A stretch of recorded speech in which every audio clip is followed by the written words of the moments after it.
I've been thinking a lot about church, not in the sense of my job, though that's part of it, but why I love it as a thing. I've been a church geek for a long time and really a religious community geek. It doesn't matter. Church, synagogue, temple, gurudwara, circle, assembly, and so on and so forth. There are the basic charms of such communities that are always worth lifting up. There are the potlucks and celebrations as diverse as the communities they represent. Everybody eats if you attend a Sikh gurudwara, or the elaborate feasts when celebrating the Eid al-Fitr, or the old country church traditions called dime a dip. Pay a dime and you get a spoonful of macaroni salad, something with jello and whipped cream, or a slice of cornbread on a summer day under the shade of magnolias. One of the faith communities I would frequent often in college was a local Mennonite church outside of Chicago. They're still there, a medium-sized church, maybe 200 members at best.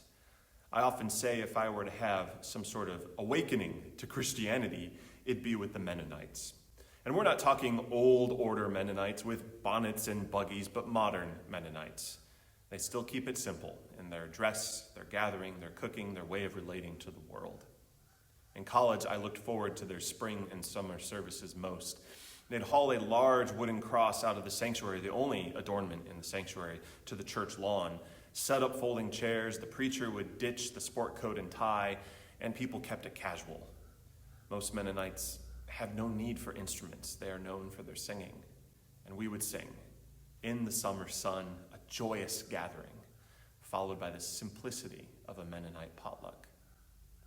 If I wasn't a minister, I'd still church hop or community hop, floating around from here to there every weekend, scoping out how people gather, what songs they sing, why they gather, and all of that in between. It certainly sounds romantic when put this way, but amidst all of this, there really is all of that in between, and it's not all joyous. Even with the most cheerful potluck, there is always that mystery dish of burnt or gloopy lumps that someone is so very excited to have you try. Communities of faith are all too human, with plenty of burnt or gloopy bits constituting our life together. The question I've always been most interested in, and really the great motivator for my explorations, for my calling, for this work, is why and how people gather.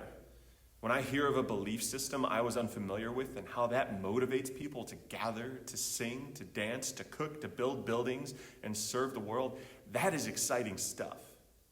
So strong can our hopes and ideals be that we must seek others out, despite the imperfections of such a quest.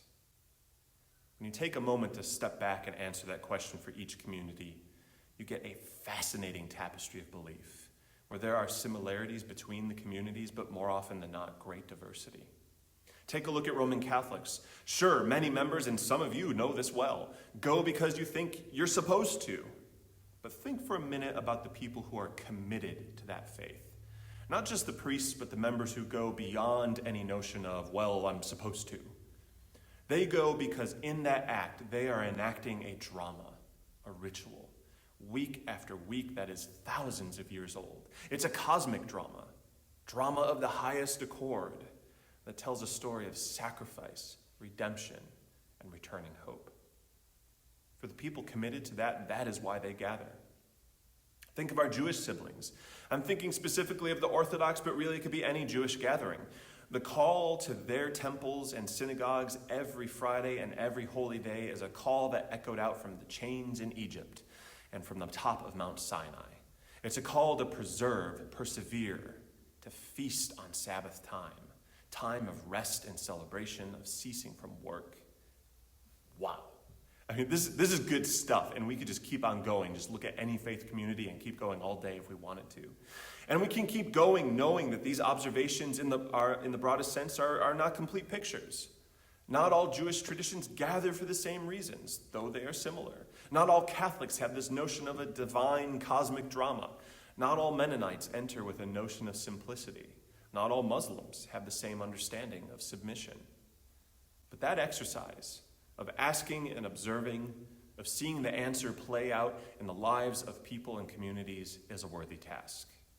And I wonder if we can turn that inward, at ourselves, at Unitarian Universalists, and specifically the Unitarian Universalist Church of Lexington. Have you asked yourself that question lately? Why do we gather? Have you looked at how we gather as well? Those are great questions for us to ask ourselves. They're questions meant to inspire noticing. And some of that noticing is looking at how you see yourself in this community. How have you gathered? Is it in the spirit of love and generosity, a spirit of sacrifice, collective liberation, of commitment and accountability? I wonder. Thinking of these questions and anchoring them in a love of religious community has been my saving grace these days during this COVID time. And if I'm completely honest with you, the parts of my job I love the most have been taken away by this pandemic. And I'm sure many of you can relate in your own jobs and professions. And yet there's some new creative possibilities, new avenues of exploration, gratitude for the small crew of people in our community that keep it alive with generosity of spirit. Peter Block writes, "We are a community of possibilities, not a community of problems." And there is where we turn our attention. In our gathering, are we doing so from the mindset that there's a problem with who we are as a community, or with an understanding there are possibilities? And well, it should come as no surprise that I would encourage all of us to gather in the spirit of possibility. The recent Commission on Institutional Change report issued to all Unitarian Universalist congregations offers up some of those possibilities. And to me, many of them are really exciting, especially when it comes to theology. Now, theology might sound like the most boring thing in the world right now. Why focus on that? Why talk about a discipline that has and still is in many ways a regurgitating of writings from long dead academics about the nature of God? As Unitarian Universalists, when we talk about theology, we are talking about being called to be a living tradition. This includes everything we do.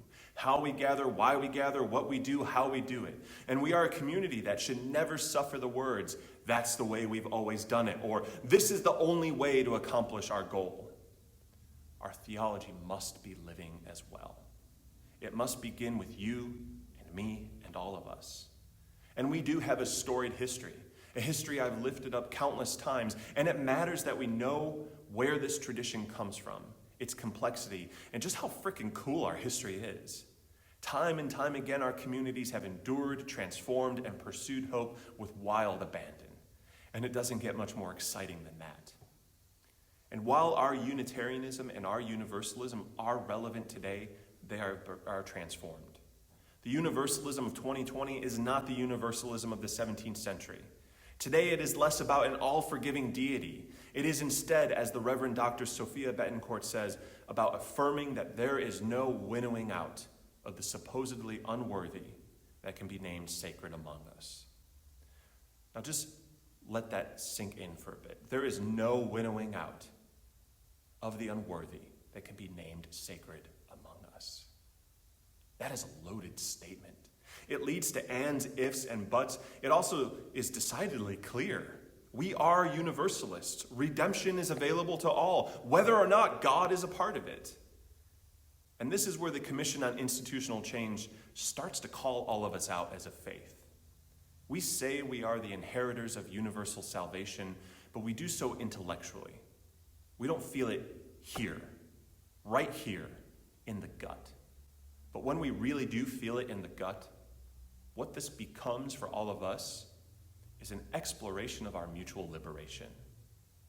Now, I can hear someone going, I knew it. This is another justice sermon. Well, yeah, every sermon should have justice somewhere. But our mutual liberation is about so much more than the usual depictions of justice. It's about equity, inclusion. It's about reclaiming faith and covenant. How are we to be a liberatory faith if many of us have never done the work to heal from the wounds of our religious past? How are we to be a liberatory faith if individualism is our highest value? How are we to be a liberatory faith if we don't stop to ask the question in the first place? If freedom and individualism are our most important values, we have little to offer in these times. That's from the Commission's report. And I find that to be one of the more illuminating takeaways from that report. I can find freedom at the Sierra Club. I can find freedom going to the grocery store. I can find individualism reading the New York Times on Sunday morning. Yes, they are worthy values, but what if we stopped focusing on an individual search for truth and meaning, and instead focused on a search for truth and meaning as a community. The implications of such a thing, whoa. It means bringing back sacrifice to Unitarian Universalism. It means letting go of a notion of democracy that boils down only to yes and no votes and instead encourages a collaborative consensus model. It means that sometimes we will all have to let go of what we think is right and instead pursue what is good enough for right now for the common good. A good that liberates us from perfectionism and from urgency. What if we came to a church such as this and instead of beginning with me, mine, my, we lifted up covenant, the coming together of a diverse people and the promises we make? In other words, this report and this time, I feel, are calling us to see that the interdependent web of existence means our church communities as well. All of us. The interdependent web is not just mountains and streams and wildlife and bunnies and birds. It's not just about working for justice and liberation for those communities over there. It's right here, right now. It's working for our justice and liberation too.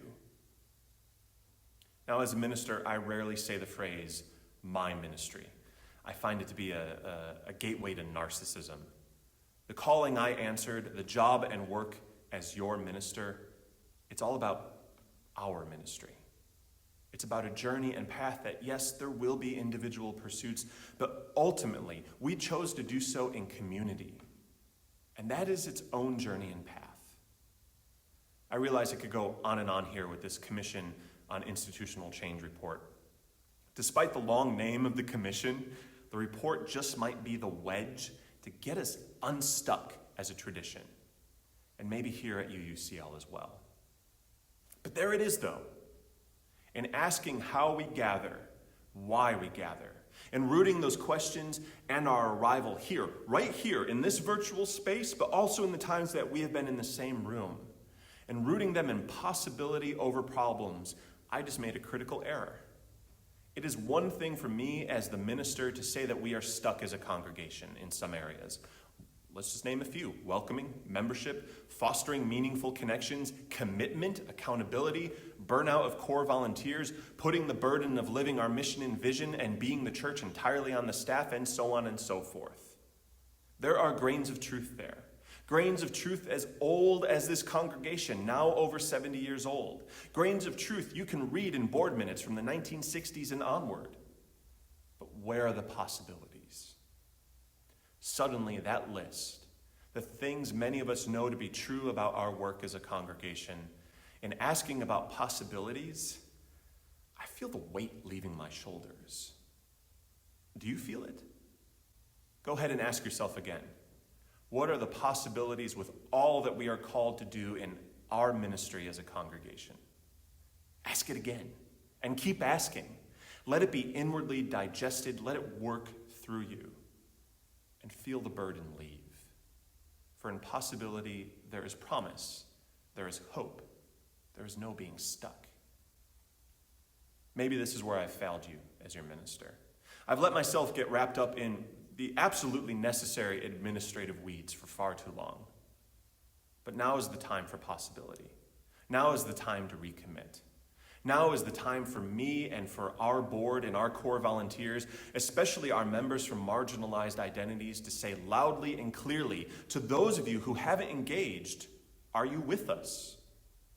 Because this living tradition will keep on living and growing and breathing and moving. And if we are not about connection, then we have lost our sacred mandate. And so here is my renewed commitment to you as your minister as we discover our shared ministry. This is my call to this community in 2020. And every decision and endeavor will focus on these four things. First, transformation. We need to center our mutual liberation as necessary holy work. Recognizing that liberation takes many forms, from dismantling white supremacy culture to sacrificing the need to be right or the need to do things the way they've always been done for each other. And we need to ask hard questions of how we do things, why we do them, and discover possibilities from those questions. Here's an example, crystal clear. Ask yourself why so few people want to be considered for leadership on our board or nominating committee. The possibility here is that it is time to transform what it means to lead here at UUCL and how we lead. Second, it's going to be all about accountability. My letter of call, the letter of call that you all voted on when you called me as your minister, is not just a job description for what I will or won't do here. It's a job description for all of you as well. If our ministry is to be shared, it is time for the minister and the staff to no longer hold the mission and vision of this congregation for everyone. For 5 years, at least the 5 years I've been here, but for many years before that, we've been fighting burnout. Your staff has been fighting burnout. No more. And this goes to the core volunteers of this congregation as well. I hear your burnout. I hear you and I see you. You do not have to hold it all for everyone. And part of accountability means some things will fall apart. If we only expect our members of color to steward the eighth principle, maybe our yes votes were in vain. If we never stop to challenge the notion that is often repeated that our DRE, I quote, does everything, maybe it's time for her to let go. And I could keep going. Your staff are guides, not saviors. Third, connection. Connection, connection, connection. Our work is to listen to our deepest selves, open to life's gifts, serve needs greater than our own, and connect deeply. I am committing myself and our staff to only supporting work in this congregation that offers connection. Again, we'll be guides in this work. We won't do it all for you, but we will also center possibilities. Instead of talking about the revolving door of membership and dusting off corporate ministry books from bookshelves that really have nothing useful to say or new to say, we will talk about what's possible with membership, what's possible with stewardship, what's possible with leadership. Fourth, renewal and gratitude. Not in a mystical sense, but real, honest thanks. Giving and receiving forgiveness, making room for our humanity and giving thanks for it. And dealing gently with ourselves. Choosing grace, remembering our covenants, offering our gifts, and need be, taking Sabbath time for renewal and rest. As your minister, I will not serve a burnout machine. I will not serve the demands of urgency and perfectionism. I will only serve the beating heart of this faith, which includes each and every one of you. That is my agenda as your minister, the dime a dip for this potluck sermon, the shared ministry that we are called to, transformation, accountability, connection, renewal, and gratitude. It's what we've always been called to. I'll be here as the guide, and the rest of the staff will as well. But this is the greatest possibility ahead of all of us, of letting go of the mission and vision of this congregation and handing it back to each and every one of you. That is a wonderful possibility. And I look forward to this shared ministry with all of you. Blessed be. Amen.